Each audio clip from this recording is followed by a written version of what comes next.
Hello, welcome back to Quicks14Blog. Quicks14 here on part 2 of level 82 to 83, getting right back into Hyjal. So, as we finish it up, so let's do it. So, we are attacking this wonderful guy here. He is a mini boss, basically. So, make sure when you start attacking him, you go ahead and use your little trinket that you were given. A quest item, it's going to summon some druids, and then as you're fighting him, you'll see here Gorim comes rushing in to kick some snake tail ass, basically. And pretty much pwns him, and that's the end of that. Once you're done with that, you might as well fly over a bit, over to the pins that we went by that you probably saw some drakes from. You're going to need that for that one quest. You just need one of them, so it's not too difficult, and I think they respawn okay. These are your standard little mini baby Twilight drakes, so nothing horribly special to worry about here. Just burn it down, and you're good. I can't recall if they're skinnable off the top of my head. I guess we'll find out here in just a second.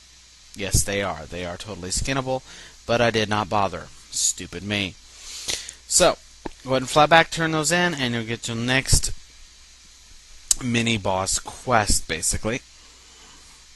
That's it for Zandirs for the moment, but don't worry, he'll have more for you in a bit. Some nice equipment here. So make sure you grab that. Anything that's appropriate for you, make sure you grab it. This is me updating my gear here and turning in another quest. Next quest and next quest. Now, this mini boss was a little tricky, not because it's really that hard, but because I kept seeming not to getting the killing blow or getting the first hit or something. I don't know. But you come up to this area, you go ahead and blow the horn, brings her in there, Uranus comes after her. This is basically the queen of those eggs, and summons our harpy friend here to do it. So go ahead and kill it. This is my third time doing it, and it seemed to work better here. I don't know why. I guess you gotta kill them while they're encased in that bubble there that the Harpy Queen is doing. If you do that, you'll be fine, and you can go ahead and loot her. Otherwise, you can't, and of course, she is skinnable, which is always nice. The other mini-boss you got is over here, and this is probably the toughest out of all the mini-bosses that you're facing here. He hits pretty damn hard, so do not try to take him on. You're going to summon Tortilla Shell. Tortilla, the turtle thing here, to basically tank for you as you do it. So let him get the first hit before you try anything. Made that mistake, got myself killed. Focus on hitting him as hard as you can, because Tortilla cannot last forever. So you're going to want to hit him with everything you've got. Do not slow down, don't bother. Anything, yeah, there looks like there's some sort of buff or something that Tortilla will put on him, as you can see there, and when he does that, you want to hit him stuff, but just hit him as hard as you can. This shouldn't be a problem for DPS, but healers and tanks will probably struggle with it a little more because of the DPS difference. Tortilla does not last forever, and unfortunately, I think I tried to heal him and it didn't work. So you cannot heal him.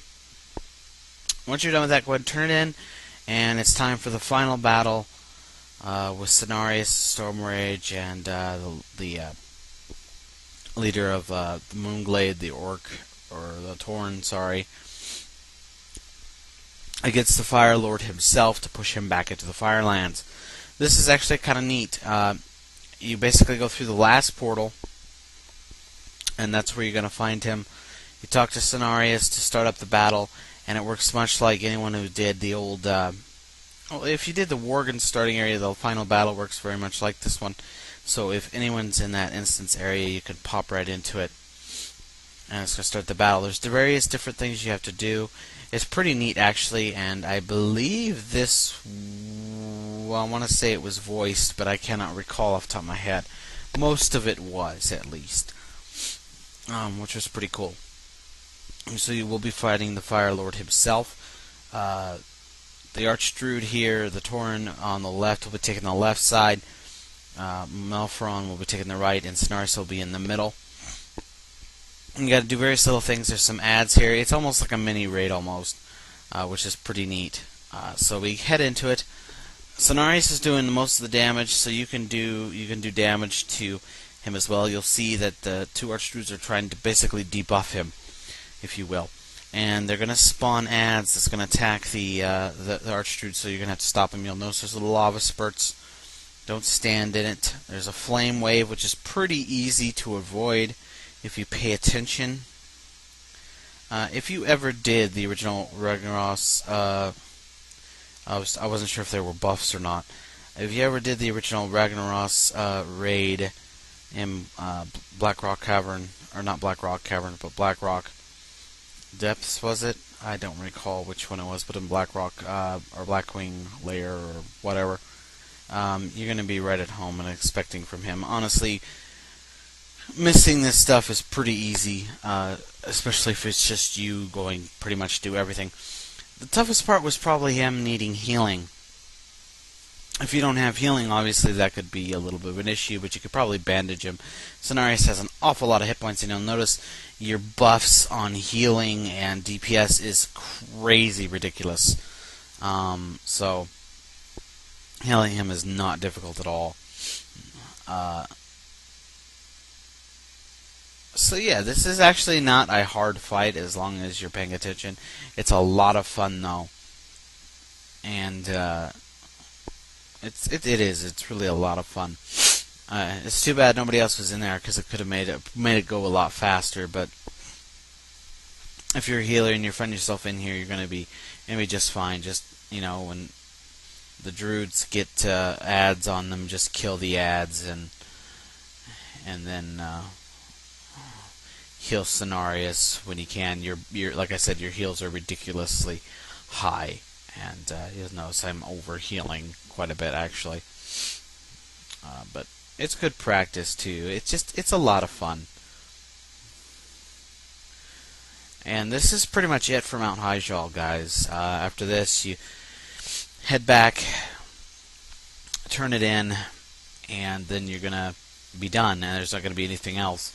The next patch coming out, they're supposed to be adding some new phases and adding some new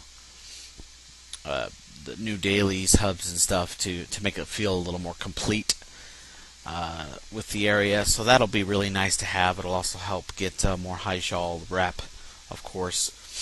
So you can expect that in 4.06, I believe, which is really nice. And he'll create a portal which will take you back to the area, which is really nice, and you go ahead and turn that in, and you're done. That's it. Hyjal is finished. You'll get another quest which will basically send you back to your major city to send you on to Deepholm, and that's where we're going to go next. So I'm going to hearth here, and I'm going to cut the footage really quick, and we are now in Stormwind.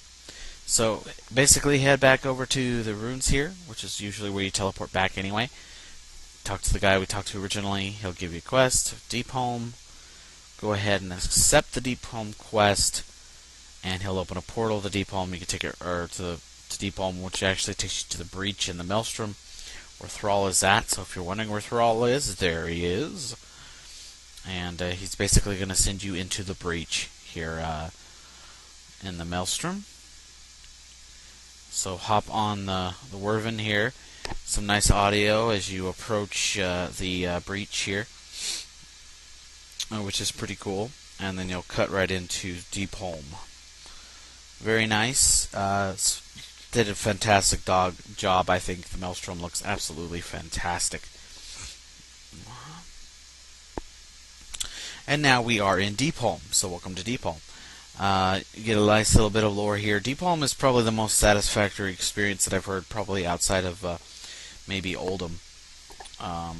There's a lot of cool mechanics in Oldham, but Deepholm, you're gonna see how much this has changed. Your main objective here in Deepholm is to repair the World Pillar, and you will do that if you follow everything to completion, and it's pretty cool. You will get your quest to head over to Oldham here later on, which is nice. And then, of course, the last zone that you'll go to is Twilight Highlands. I don't believe we're going to do Oldham in the series with my Druid, because I'm sure I'll be high enough by then. And I want to do Twilight Highlands because there's a lot of cool stuff in there from what I've seen. So, Oldham might be in another video series along with Vashir. So, first couple quests you get is this little totem thing. So I put it out. I want to go up to one of these rock elementals, basically, as you can see here. Set the totem out nearby, fairly close. And when you kill him, you'll see it get charged. That's pretty much it. It's not that hard. These guys are not too difficult, except they do a little blowback, as you see. So adjust accordingly. Make sure you're not standing near anywhere you can be blown into mobs or anything that'll take damage, and you'll be just fine. Not very difficult. Once you're done with that, and you turn that in, which unfortunately I don't believe I recorded, or I don't have it here yet, I don't remember, but there's another quest just around the corner. It's a little difficult to find, but around the corner area here from the entrance of the World Pillar area, you're going to find this guy. It will give you a couple quests. One of them is to kill those flares. You'll see that here in a bit. Another one is to actually fight these little lava things. Well, this guy was kind of in the way, I think. Bloodlust. Oy, it's just damn buggers. But he's going to give you an item to come over here by one of these fire pools. You use the item, it's going to summon this big fire elemental. He will not be very happy about it. But go ahead and kill him anyway. He does have a little immolation, a little fire damage. Otherwise, he's not difficult. Oh, he does do the little flame thing, much like the ones you saw in Hyjal. But otherwise, nothing to be concerned about at all. And then, like I said, you're going to need to take on the flares. Flares can sometimes do a really quick attack, which could do some damage. I think they have a stacking debuff as well, though they can put on you sometimes. Don't recall off the top of my head, but nothing to be too concerned about, so you shouldn't have to worry about them too much. They just do a quick attack, so be ready on the heels for that, of course. So, yeah, that's pretty much it. Just gotta watch out for those flails, like I said. And lost my train of thought. Once you're done, go ahead and turn that in. And once you do, you'll go ahead and he'll say Eureka, and he'll actually help him out. Use the item on the dude there, and he'll tell you, okay, this or that. I don't remember. It's been a while, guys. But this is the last little bit of this quest line, which, of course, leads into some other stuff. But go ahead and take it and accept, and then you'll see he's brought back, and he'll want you to take him to your leader, basically here in the Shattering Areas, the Earthen Ring. So just take him straight there. He'll follow you, no worries. Right to her. She'll talk to him. You'll hear some banter, some information. And then go ahead and talk to her. Unfortunately, it looked like he stayed there, but when I came back later, he was missing. So I don't know if that's a phase thing or what that was all about. Maybe he just disappears after that. Go ahead and turn that in. Go ahead and turn in the other quest that we had as well. There's some really nice stuff here, so make sure you pick it up as well, because you'll need it. Last bit here before we level is the shipwreck, which was actually one of the first quests you get when you come in here. I saved this to last because it was actually farther away. You'll also get some extra quests anyway, so I would wait on it. As you can see, these elementals, you will need to kill a certain amount of them. They are not, they're actually pretty damn easy. They do push back a little bit, but nothing major. So you shouldn't have any issue dealing with them whatsoever. It did take a bit to kill. They were just a pain in the butt. But honestly, they just hit fairly much. So DPSers shouldn't have a problem with it. Healers just need to watch it. The different stuff that you need to find are littered on the ground here. There's 2 or 3 pieces, and then, of course, the last piece is up in the air. And, of course, honestly, this doesn't look good about how it got shot down. As you can see me struggling to try and find, where the heck is it? And I'm an idiot, and then I realized, maybe I should fly. That was the black gunpowder, which I already saw, and then finally I was like, wait a minute. And I looked around, and I was like, oh yeah, up there. So, I had an early version of carbonite at the time, and it was not pointing in the right direction. And then I finally noticed the other part of the gunship, and that's where you find the last bit. So, you shouldn't have that problem if you have a newer version of carbonite, but just in case you have trouble finding it, that's where it's at. Go ahead and turn those in, and you'll see that will level me from level 82 to 83. Hooray! Make sure, if you have not seen so, to check out the Stonecore video, or sorry, my bad, the Blackrock Caverns video, because it's very important. It's the first dungeon ever, and also has a bit of my leveling experience with the quests there, so make sure you check it out. That's all I have for this video, guys. This is it, 82 to 83. Leave you with me quickly getting Master Riding for 4K. That's what it costs if you're exalted with Stormwind. Seriously, that's as cheap as it gets. It gives you 310%. Or, of course, if you get yourself one of those rare mounts that give 310%, it'll automatically give it to you for free. So yeah, that's all I have for this time. Thanks for watching. Please rate, comment, and subscribe. Until next time.